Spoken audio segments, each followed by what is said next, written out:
Assalamualaikum warahmatullahi wabarakatuh. Waalaikumsalam. Salam Om Swastiastu, Namo Buddhaya, salam kebajikan. Selamat bagi para delegasi yang terhormat. Izinkan saya menyampaikan apresiasi atas kehadiran seluruh pihak dalam perundingan bilateral hari ini. Sebagai moderator yang telah memfasilitasi berbagai dialog strategis internasional, saya menekankan bahwa pertemuan ini merupakan kesempatan penting untuk memperkuat dan saling pengertian serta kerjasama kita jangka panjang. Agenda kita kali ini berfokus pada kebijakan Indonesia mengenai larangan ekspor nikel serta implikasi terhadap stabilitas rantai pasok dan hubungan ekonomi antar Indonesia dan Uni Eropa. Kami berharap proses diskusi berlangsung dalam semangat kemitraan, keterbukaan, dan komitmen mencari solusi yang saling menguntungkan. Dengan penuh hormat, saya nyatakan perundingan ini dimulai. Saya persilahkan Ketua Delegasi Indonesia untuk menyampaikan pernyataan pengantar. Terima kasih. Terima kasih yang terhormat kepada Bapak Moderator. Pertama-tama, izinkan kami dari perwakilan delegasi Indonesia menyampaikan penghargaan yang tulus kepada para delegasi dari Uni Eropa atas kesediaannya menghadiri dan berpartisipasi dalam perundingan resmi pada hari ini. Kami menilai kehadiran rekan-rekan dari Uni Eropa sebagai wujud nyata dari komitmen kita bersama untuk menjaga hubungan kemitraan yang konstruktif dan saling menguntungkan. Di sini kami Indonesia hadir dalam forum ini dengan semangat kolaboratif dan etikat baik untuk membangun dialog terbuka mengenai tata kelola dan perdagangan nikel. Sebagaimana bersama-sama kita ketahui, sumber daya mineral khususnya nikel memegang peranan strategis dalam pengembangan teknologi energi masa depan, termasuk baterai kendaraan listrik dan penyimpanan energi terbarukan. Oleh karena itu, kami percaya bahwa kerjasama yang kuat antara Indonesia dan Uni Eropa merupakan langkah penting kita untuk menciptakan nilai tambah, keberlanjutan serta kesejahteraan bersama. Melalui diskusi kita pada kali ini, kami berharap dari para delegasi Indonesia dapat memutuskan pendekatan yang adil, seimbang, dan berorientasi pada masa depan terhadap pengelolaan nikel, sehingga dapat mendukung tujuan pembangunan nasional Indonesia sekaligus kepentingan transisi energi global. Baik, terima kasih sebelumnya kami ucapkan pada yang terhormat Ketua Delegasi Indonesia, serta terima kasih juga kami ucapkan kepada moderator atas penyelenggaraan forum ini. Sebelumnya itu dari Uni Eropa sendiri itu menyambut baik kesempatan untuk berdialog secara mendalam mengenai kebijakan pengolahan nikel di Indonesia. Kemudian dampaknya terhadap dinamika perdagangan serta rantai pasok global. Nah, kami juga memandang sumber daya nikel di Indonesia ini sebagai salah satu komponen vital dalam upaya internasional mempercepat transformasi menuju energi hijau, khususnya dalam pengembangan industri baterai dan teknologi kendaraan listrik di kawasan Uni Eropa sendiri. Kemudian juga kami datang dengan harapan bahwa perundingan ini agar nantinya dapat membangun kepastian dan stabilitas jangka panjang bagi kedua pihak, dari Indonesia maupun Uni Eropa, baik dari segi ekonomi, teknologi maupun keberlanjutan lingkungan. Uni Eropa sendiri percaya bahwa pendekatan berbasis kemitraan strategis, transparansi regulasi, dan penghormatan terhadap kepentingan masing-masing dari kedua pihak itu akan membuka peluang baru untuk memperkuat hubungan ekonomi yang akan terjadi ke depannya. Dan kami berharap juga semoga dialog hari ini menjadi fondasi kokoh bagi kerjasama antara Eropa dan negara Indonesia agar menjadi lebih progresif dan produktif di masa mendatang. Baik, kami ucapkan terima kasih kepada rekan kami selaku delegasi dari Indonesia, dan juga kami sambut baik seluruh teman-teman dari Uni Eropa khususnya. Seperti yang kita ketahui, Indonesia itu menerapkan hilirisasi nikel untuk memperkuat industri domestik di kawasan Indonesia sendiri. Namun kami sebagai warga Indonesia atau sebagai delegasi Indonesia itu tetap membuka atau terbuka bagi kemitraan yang adil, terutama investasi teknologi besi dan pengembangan industri baterai seperti yang sudah ditawarkan oleh kawan-kawan Uni Eropa. Kami ucapkan terima kasih kepada Ketua Delegasi Indonesia dan juga kepada Ketua Delegasi Eropa. Izinkan saya, di sini nama saya Fauzin dari perwakilan Ketua Delegasi Indonesia, memaparkan posisi resmi pemerintah Indonesia terkait kebijakan hilirisasi dan larangan ekspor nikel. Kebijakan ini merupakan bagian integral dari strategi nasional untuk memperkuat struktur industri domestik dan meningkatkan nilai tambah di dalam negeri. Selama bertahun-tahun, Indonesia telah menjadi salah satu pemasok utama nikel mentah di pasar internasional. Seperti yang Bapak Ibu ketahui, bahwasanya Indonesia di kajian internasional memiliki tingkat pertama negara pemasok nikel. Ini memiliki cadangan nikel sebesar 32,6%. Nah, ketergantungan pada ekspor bahan mentah telah membatasi potensi manfaat ekonomi yang dapat dirasakan oleh bangsa kami. Jadi selama ini seperti Bapak Ibu tahu bahwasanya Indonesia itu hanya bisa mengekspor bahan mentah kepada negara-negara mitra Indonesia dalam produksi nikel itu sendiri.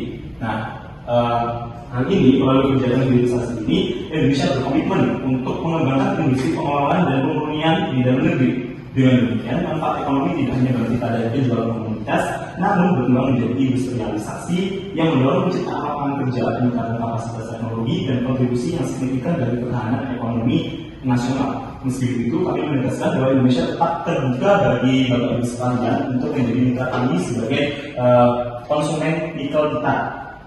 Itu terutama dalam bentuk investasi teknologi bersih dan pengembangan industri baterai berstandar global. Jadi kami di dalam negeri itu sudah memutuskan bahwasanya kita membatasi tidak seperti tahun lalu bahwasanya nikel itu selalu kita ekspor ke dalam bentuk mentah.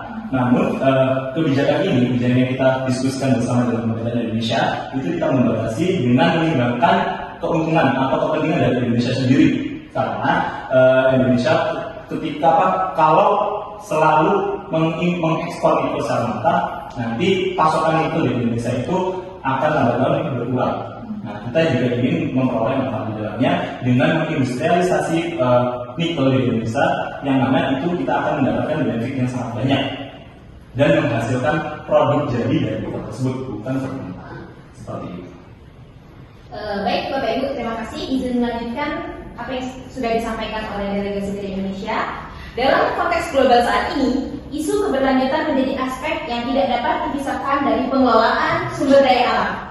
Oleh karena itu, Indonesia ingin menekankan bahwa setiap bentuk kerjasama harus memperhatikan prinsip ekonomi hijau. Kami menyambut baik kemitraan yang mencakup transfer teknologi, peningkatan kapasitas SDM, dan penerapan standar lingkungan yang ketat. Kami percaya bahwa pengelolaan nikel yang bertanggung jawab akan berkontribusi pada upaya global dalam mengurangi emisi karbon dan mempercepat transisi menuju energi bersih. Indonesia berharap Uni Eropa dapat menjadi mitra strategis dalam memperkuat tata kelola keberlanjutan tersebut. Di sisi lain, meskipun Indonesia menempatkan prioritas pada pengembangan industri di dalam negeri, kami tetap menyadari pentingnya menjaga stabilitas pasar internasional dan keberlangsungan perdagangan global. Indonesia tidak bertujuan menutup akses pasar, melainkan mengoptimalkan manfaat ekonomi dari sumber daya nasional yang kami miliki. Kami ingin menegaskan bahwa tujuan kami bukan untuk melemahkan rantai pasokan global, melainkan untuk memastikan bahwa nilai tambah yang dihasilkan oleh komoditas strategis ini dapat memberikan manfaat maksimal bagi pembangunan nasional, sekaligus mendukung peran Indonesia dalam rantai pasok industri energi global. Baik, terima kasih kami ucapkan kepada delegasi dari Indonesia atas pemaparan yang komprehensif dan informatif. Nah, dari Uni Eropa sendiri itu menghargai penjelasan mengenai tujuan strategis kebijakan hilirisasi nikel sebagai upaya memperkuat kemampuan industri nasional negara Indonesia. Nah, dari Uni Eropa sendiri itu kami memahami bahwa transformasi ekonomi berbasis industrialisasi ini merupakan tahap penting dalam pembangunan nasional dan merupakan hak kedaulatan ekonomi yang harus dihormati. Namun demikian, kami perlu sampaikan bahwa kebijakan larangan ekspor nikel ini turut membawa implikasi langsung terhadap stabilitas rantai pasokan industri di kawasan Eropa khususnya. Nikel yang berasal dari Indonesia ini telah menjadi komponen kunci dalam mendukung pengembangan energi terbarukan dan industri kendaraan listrik yang saat ini merupakan menjadi prioritas utama dalam agenda Europa Green Deal. Oleh karena itu, Uni Eropa itu memandang hal ini sangat penting, yaitu adanya jaminan pasokan yang stabil serta kerangka kebijakan yang dapat diprediksi agar nantinya tercapainya kelancaran transisi energi hijau dan juga hal tersebut tetap terjaga. Baik, melanjutkan pemaparan dari saudara Dedi, kami tentu saja terbuka terhadap kerjasama investasi, terutama pada pabrik pengolahan rendah emisi, asal terdapat transparansi regulasi. Uni Eropa menyambut baik komitmen Indonesia terhadap keberlanjutan dan penguatan nilai tambah dalam industri digital. Kami juga terbuka terhadap skema kerjasama investasi, termasuk pembangunan fasilitas pengolahan perteknologi rendah emisi di wilayah Indonesia. Karena hal ini sejalan dengan agenda lingkungan global dan komitmen pengurangan karbon. Namun, untuk memastikan keberlanjutan hubungan ekonomi kedua pihak, diperlukan tingkat transparansi yang tinggi dalam regulasi, konsistensi kebijakan, serta kepastian prosedural bagi investor asing. Uni Eropa berharap mekanisme koordinasi yang jelas dapat dibangun untuk menjalin kelancaran kerjasama, industri, dan teknologi jangka panjang. Baik, Bapak Ibu sekalian, di sini saya akan melanjutkan pemaparan dari Saudara Muzaki bahwa penting juga bagi kami standar keberlanjutan itu dipenuhi sesuai ketentuan European Green Deal. Jadi selain aspek ekonomi, Uni Eropa ingin menekankan pentingnya penerapan standar keberlanjutan yang ketat. Kami berharap setiap tahapan dalam proses produksi dan pengolahan nikel dapat memenuhi prinsip-prinsip lingkungan, sosial, dan tata kelola yang baik sesuai dengan ketentuan European Green Deal dan standar internasional lainnya. Nah, kami percaya bahwa melalui komitmen bersama terhadap prinsip keberlanjutan yang transparan, kerjasama antara Indonesia dan Uni Eropa akan menghasilkan manfaat yang signifikan, tidak hanya bagi kedua pihak, tetapi juga bagi upaya global mengatasi krisis iklim dan memperkuat masa depan energi yang bersih. Terima kasih atas sudut pandang dan tanggapan yang telah disampaikan oleh delegasi Uni Eropa. Indonesia memandang penting adanya keselarasan antara tujuan pembangunan nasional dan kepentingan global di bidang keberlanjutan energi. Oleh karena itu, untuk menjawab kebutuhan dan transparansi dan standar lingkungan yang menjadi perhatian utama dari Uni Eropa, Indonesia siap membuka ruang kerjasama lebih lanjut melalui penerapan sistem audit lingkungan bersama. Selain itu, Indonesia juga berkomitmen untuk menerapkan mekanisme traceability atau pelacakan rantai pasokan yang dapat memastikan bahwa setiap produk nikel dan turunannya memenuhi standar internasional, baik dalam aspek etika produksi, pelindungan lingkungan, maupun keselamatan kerja. Kami yakin langkah ini akan membangun kepercayaan dan memperkuat kredibilitas Indonesia di pasar global. Baik, terima kasih atas klarifikasi dari delegasi Indonesia. Komitmen Indonesia dalam menjamin keberlanjutan tentu sangat kami apresiasi. Namun demikian, salah satu aspek penting yang juga perlu mendapat perhatian adalah mekanisme stabilitas harga. Uni Eropa perlu memastikan bahwa pasokan nikel tidak hanya terjamin dari sisi volume dan standar keberlanjutan, tetapi juga dari sisi harga dan berkeadilan dan dapat diprediksi. Dengan demikian kami ingin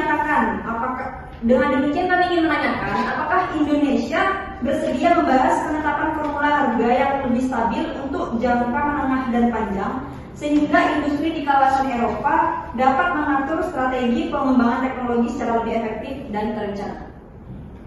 Ya, terima kasih atas poin yang disampaikan oleh Bu Sofi dan selaku delegasi dari Uni Eropa yang sangat konstruktif. Di sini kami Indonesia memahami kebutuhan kepastian harga sebagai salah satu faktor penting dalam kelangsungan investasi antara Uni Eropa dan Indonesia dan industri teknologi energi di Uni Eropa.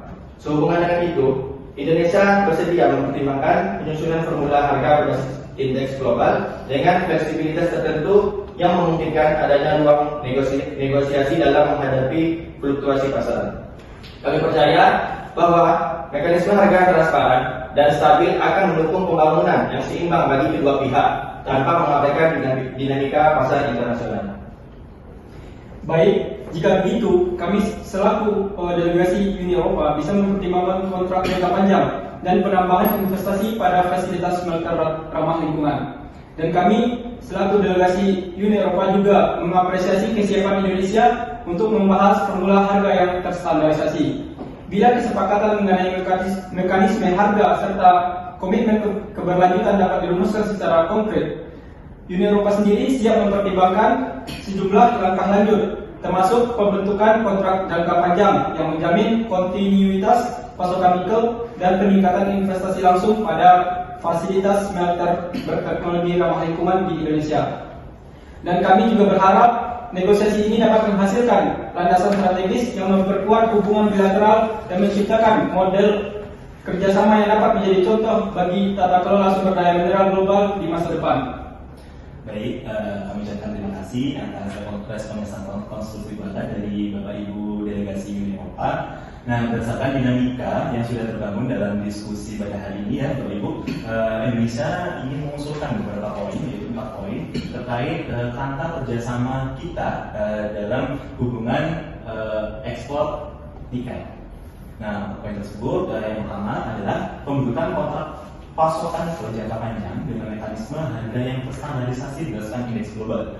Jadi harganya itu kita indekskan secara global ya sesuai dengan hukum internasional, disertai dengan ruang penyesuaian yang wajar mengikuti dinamika pasar internasional. Kemudian yang kedua, kami juga ingin dari komitmen dari Bapak Ibu sekalian dari Uni Eropa dalam investasi secara langsung pada sektor hilirisasi dan teknologi hijau di Indonesia, termasuk pembangunan smelter beremisi rendah dan fasilitas industri lainnya. Kemudian yang ketiga, kami juga mengusulkan adanya penerapan sistem sertifikasi keberlanjutan bersama yang mencakup audit lingkungan terpadu, kemudian traceability dan penggunaan standar etika industri sesuai pedoman internasional. Kemudian yang keempat itu adalah kita ingin dari kita semua itu pendirian pusat riset dan inovasi bersama Indonesia dan Uni Eropa untuk pengembangan teknologi dan teknologi baterai dan energi baru terbarukan dengan memperkuat daya saing industri kedua pihak dan mempercepat transisi energi global. Saya rasa saya dari perwakilan Indonesia menyatakan atau mengajukan poin penting tersebut itu untuk hubungan kita bersama Bapak Ibu antara Indonesia dan juga Uni Eropa. Terima kasih. Baik, terima kasih atas penyampaian dari Saudara Fadil selaku delegasi daripada Indonesia. Kami menilai poin itu sangat konstruktif. Uni Eropa sendiri mengusulkan penambahan 1 poin, yaitu mengenai mekanisme dialog tahunan untuk meninjau perkembangan. Terima kasih atas usulan yang sangat komprehensif dan konstruktif. Uni Eropa menilai keempat poin itu sejalan dengan prioritas strategis dalam membangun rantai pasok energi hijau yang berkelanjutan serta kemitraan ekonomi yang stabil. Sebagai tambahan, Uni Eropa mengusulkan 1 poin penting, yaitu pembentukan mekanisme dialog tahunan tingkat tinggi antara Indonesia dan juga Uni Eropa untuk mengevaluasi kemajuan implementasi kesepakatan, meninjau perkembangan kebijakan dan menyelesaikan potensi isu teknis yang mungkin timbul di saat ini. Baik, terima kasih atas usulan dari Bapak Mufti sebelumnya. Kami selaku perwakilan dari Indonesia dengan sepenuh hati menyetujui penambahan mekanisme dialog tahunan dalam kerangka kesepakatan. Terima kasih atas usulan Bapak Mufti sebelumnya. Kami selaku perwakilan dari Indonesia dengan sepenuh hati menyetujui penambahan mekanisme dialog tahunan dalam kerangka kesepakatan. Kami meyakini bahwa komunikasi berkelanjutan merupakan faktor kunci dalam menjamin keberhasilan implementasi dan menjaga stabilitas hubungan jangka panjang. Baik, dengan mempertimbangkan seluruh aspirasi ataupun seluruh pertimbangan yang sudah kita sepakati saat ini, maka Uni Eropa dengan resmi menyatakan persetujuan atas keseluruhan butir kesepakatan yang dirumuskan pada perundingan hari ini. Kami memandang hasil negosiasi ini sebagai tonggak penting dalam memperkuat kemitraan strategis Indonesia, Uni Eropa dan mendukung transisi energi global yang berkelanjutan. Terima kasih dari perwakilan delegasi Uni Eropa. Di sini kami delegasi Indonesia menyambut baik kesepakatan yang telah dicapai bersama. Kami berharap kemitraan ini menjadi contoh kolaborasi internasional yang sangat konstruktif dan berorientasi pada masa depan. Jadi dengan adanya kolaborasi internasional, semoga langkah bersama ini memperkuat rantai pasok global, menciptakan nilai tambah bagi kedua wilayah dan memberikan kontribusi signifikan terhadap ekonomi hijau dunia. Dengan ruang negosiasi pada hari ini tak lengkap rasanya jika tidak membuahkan hasil dalam forum negosiasi. Maka kami dari perwakilan delegasi Indonesia telah bersepakat untuk menyetujui dan negosiasi pada forum kali ini dinyatakan sukses. Alhamdulillah.